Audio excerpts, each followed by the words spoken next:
Praise the lord. ఈరోజు దేవుని యొక్క వాగ్దానం సామెతల గ్రంథము 3వ అధ్యాయం 26వ వచనం సెలవిస్తుంది.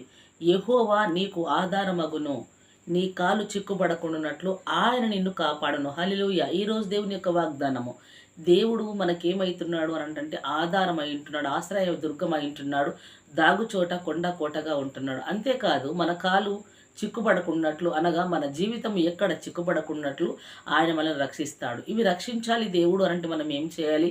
మొట్టమొదటగా క్రీస్తు ప్రభుల వారిని, యేసు ప్రభుల వారిని మనం ఆశ్రయించాలి. ఆయననే కొండగా కోటగా మనం చేర్చుకునాలి. ఆయనలో మనం ఉండాలి, మనం ఆయనలో ఉండాలి.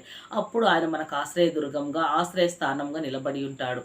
కాబట్టి అప్పుడు ఆయన ఆశ్రయస్థానంగా మనం నిలబడి ఉన్నప్పుడు మన పాదము చిక్కుబడదు, మన పాదము జారిపోదు, మన జీవితం ఎక్కడ ఒడిదొడుకుల పాడు కాకుండా ఆయన రక్షిస్తాడు. కాబట్టి వీటన్నిటికంటే మొట్టమొదటగా దేవుణ్ణి ఆధారము చేసుకో, బ్రతుకంతయు దేవుడు కాచి కాపాడతాడు. దేవుణ్ణి దుర్గంగా చేసుకో, ఆయన ఏ కీడు రాకుండా దేవుడు మనల్ని ఆదుకుండా ఇంటున్నాడు. ఇటు మాటలు దేవుడు మన ఆత్మనిత దీవించి ఆశీర్వదించి ఫలింపజేయునుగా. ఆమేన్. Praise the lord.